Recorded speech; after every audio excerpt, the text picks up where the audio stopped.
Hello. I hope everyone's doing well. So Dr. O'Connor has asked me to just share a few insights from my experience student teaching at International Prep Academy here in Champaign. And so just for a little background, IPA is a dual language program. And so what that means is that the goal is for students to be proficient in both English and Spanish by the time they graduate eighth grade.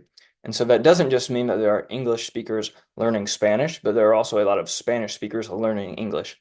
And so that being the case, there are a lot of English language learners at IPA. So I just want to share a few positive experiences or effective strategies that I've sort of picked up throughout this semester while at IPA. And so the first one is just using translational tools. And so specifically, one of those that I use quite often is Google Docs. And so within Google Docs, there's a tool where you're able to translate an entire document all at once instead of having to copy and paste individual like sentences from Google Translate into what you're doing.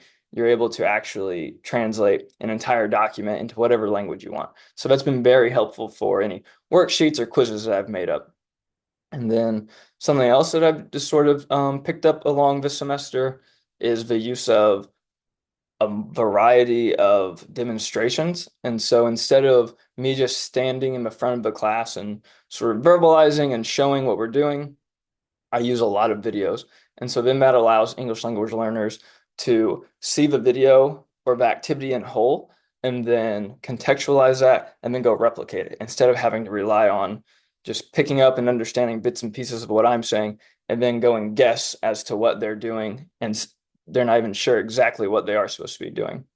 So using videos really helps them out to be able to contextualize everything and then go and replicate it. And then also along those lines is the being intentional with your representation in your learning materials. And so what I mean by that, for example, is I was introducing handball and I was using a video and I wanted to find gameplay of a game between two Spanish speaking countries. So I found a video of Spain playing. And so as soon as that video started, a student from Spain stood up and pointed up at the screen and said, España. And from that point on, they were absolutely locked into handball and they really loved it. And I think a lot of it comes from that connection that they may have made between this game that we're learning and then their native country or native language. So just being intentional with the representation that you're using, I think it can go a really long way and helping students buy into what you're teaching. So those are a few positive experiences and like effective things that I've been learning. But I've also learned some things from negative experiences, sort of like what not to do. And so one of those came whenever I first started kind of taking over the classroom and I made a worksheet. I made this worksheet only in English, which that was my first mistake. I definitely should have made it in Spanish as well, but I, for whatever reason, didn't even think about it. So then I hand out this worksheet and I have the students get into whatever group they want. And then after a while, I noticed that one of the groups, they're not really even looking at the worksheet. They're just kind of like talking to each other. So I walk over and I ask if they have any questions or anything. And one student tells me that no one in their group speaks English, so they don't know what the paper says. So then I was like, oh, I did not even think about that, but I definitely should have.